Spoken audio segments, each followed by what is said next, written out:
After intentionally wrecking Kyle Larson during the second stage at the Las Vegas Motor Speedway, Bubba Wallace received a one-race suspension from NASCAR, becoming the first driver since 2015 to be suspended for an on-track incident. Wallace retaliated Larson after contact occurred between the two drivers.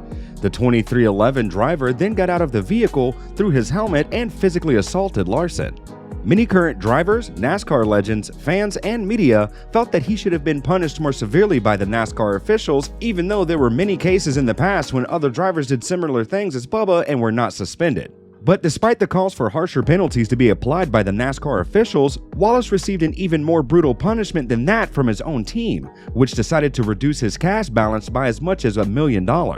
So what does Bubba think about the whole situation after returning to Martinsville last weekend? Did he have anything to say about either of the penalties? And what do the 2311 management such as Michael Jordan and Denny Hamlin make of the infamous incident? Let us fill you in. Wallace returned to the track at Martinsville last weekend following a one-race suspension imposed by NASCAR following the incident with Larson in Las Vegas. Bubba was the first driver since Matt Kenseth to be suspended for an on-track incident, which dates all the way back to 2015. At Homestead a week earlier, he was replaced by John Hunter, about which he had the following to say. "It's unfortunate, but I tried to play a different part in the team than I was from the driving aspect and being there for the race." He continued, "Tried to help John Hunter get the feel that he needed for practice, qualifying, and the race. Just sitting out and not being part of your normal routine was the toughest part for sure." The 2311 driver admitted that he was not at all comfortable with being denied a race at Homestead, as it is a favorite track for the Toyota drivers who have had great results at the track in the past. Because of that fact, Wallace was thrilled that this race was on the NASCAR schedule, but when it was his turn, Bubba experienced unprecedented frustration because he would not be able to race with the NASCAR feature. The race at Homestead was the last 1.5-mile race of 2022. Bubba loves this type of racing and said that he was very angry that he could not compete but had to be in a support role for his colleagues and had a hard time coming to terms with that fact. "I hated being in that race and I was excited. That was one of those races that was circled on the schedule. Toyotas have been really strong at the mile-and-a-half stuff and really love running at Homestead. I was bummed, and legit bummed that I wasn't racing. I had to put that aside and still help the team go out and grow and continue to gain speed with those two drivers," he said. But while Wallace accepted the penalty handed down by NASCAR, he didn't hold back when pointing out that he was partially annoyed by the fact that NASCAR was incredibly inconsistent in making such a decision. Similar incidents happened earlier this year, and the drivers were not suspended. Similar situations have also happened in the past, and the drivers were once again not penalized in the way that Wallace experienced. And he will only respect the decision if in the future NASCAR punishes all drivers the same way it punished him. Bubba has done a lot of bad things and paid the price for them, but he seems to be on the mend because of the NASCAR penalty. "Yeah, I totally accept the penalty and the repercussions that come from my actions.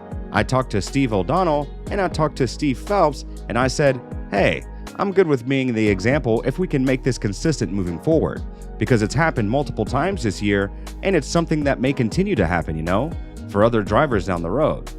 The NASCAR series leaders may have been justified in punishing Bubba, but Wallace is rightfully furious that NASCAR did not apply the same penalty to incidents involving other drivers. It's as if they were waiting for Bubba, who was known as a problem boy, to cause some trouble so that they would punish him so that he would serve as an example to other drivers not to do similar things. I definitely learned my lesson, but we have to be consistent with this no matter if it's here at Martinsville or if it's at Daytona or Talladega. We have to keep it consistent across the boards and across the series. That was the conversation. It was a good conversation," he added. So what inconsistencies is he referring to? Let's look back at some of the previous situations when appropriate decisions were not made and when some other drivers were punished much more lightly than the 2311 driver. The following cases from the current season show that Bubba is right about the inconsistency of driver punishment. Earlier this season, William Byron spun Denny Hamlin under caution at Texas. Byron thus prevented Hamlin from winning in Texas. NASCAR then fined Byron 25 points and $50,000. Over time, the points penalty was lifted, but the fine was doubled, so Byron ended up coming out of the incident $100,000 short. In 2022, Noah Gragson wrecked Sage KARAM at the Xfinity Series race at Road America, triggering a crash with several cars. After this incident, Gragson was fined 30 points and $35,000. Like Byron, he did not receive any suspension, and it seems that NASCAR could have reacted differently. In the Truck Series race at IRP, Carson Hocevar turned Colby Howard into the outside wall. Howard escaped this incident unscathed. Jeff Gordon, who wrecked Clint Bauer at Phoenix in 2012, also avoided the penalty that Wallace received from NASCAR. There was a huge brawl between the two teams. Gordon was fined 25 points and fined $100,000. 2 years earlier, Carl Edwards wrecked Brad Keselowski at Atlanta, sending Keselowski's car airborne. Edwards was parked for the remainder of the race and put on probation. Edwards wrecked Keselowski again later in the year on the way to winning an Xfinity race at Gateway and was docked 60 points and fined $25,000. In NASCAR, a driver was last suspended 7 years ago when Matt Kenseth wrecked Joey Logano at Martinsville. Kenseth was several laps down after being wrecked. He let Logano pass him and then he drove him into the wall. Kenseth was suspended for 2 races.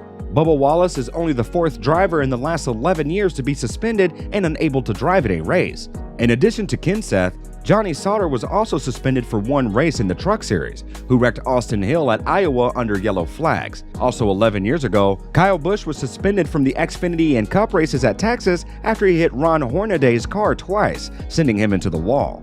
As you can see, NASCAR has not made the decision to suspend drivers much more often in the last decade because many fans save money throughout the year to see one of their favorite drivers, and NASCAR does not want to take such drastic measures very often.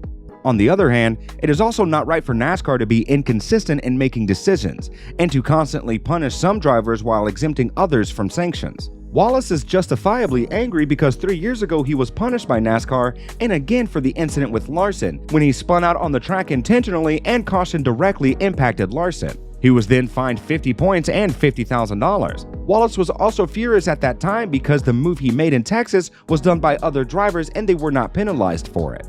"I learned it from Brad Keselowski and Joey Logano. I'm not the only one to do it," he recalled. Joey Logano was one of the drivers who was really furious about Wallace's behavior in Las Vegas and was probably overjoyed that in addition to being fined by NASCAR, Bubba was brutally punished by his 2311 team because Michael Jordan decided to fine him $1 million. There's no room for that. You can't do that. If it's under caution and you're banging doors, I don't know that that's okay, but at least you're not putting someone's life at risk. I don't like using cars for a weapon. Just get out and fight him. That's fine if that's what you really want to do and that's how you want to handle it, Logano concluded. The decision to suspend Bubba for 1 race was also heavily supported by Ryan Blaney. "I personally think it's good that NASCAR is putting the law down, right? Like laying the hammer down on things that they think are wrong," he revealed. Daniel Suarez wasn't thrilled with what Wallace did in Las Vegas either. "In my opinion, those moves were extremely dumb. I was going to be extremely surprised if there were not penalties. You have to be smarter. I don't know what those guys were thinking," Suarez added. All the mentioned drivers were almost certainly overjoyed that Wallace was additionally sanctioned with a brutal penalty of 23xi in addition to a 1-race suspension. And perhaps the most satisfied of them all is retired racer Kyle Petty, who advocated a suspension until the end of the season. And while Wallace suffered a severe punishment from his team by being docked $1 million from his salary, he still has the support of Hamlin and Jordan. "Just mad at me, which is fine. I just have to go out and get back on the horse and go out and compete." What have I learned? You have to think before you do. In this sport, it's the heat of the moment type things that get to you, concluded Wallace. And that's it. We want to know what you all think of the whole situation. Do you think the penalty was fair? Did recalling any of those incidents change your perspective ever so slightly? And do you think 2311 did the right thing by cutting Bubba Wallace's salary almost in half for the year? Let us know in the comments down below. Our main goal of this channel is to keep you informed and up to date with all the latest news from the world of NASCAR. Will you be a part of it? It is as easy as hitting the subscribe button and turning post notifications on. A massive thank you to all of our subscribers. Till next time, racers.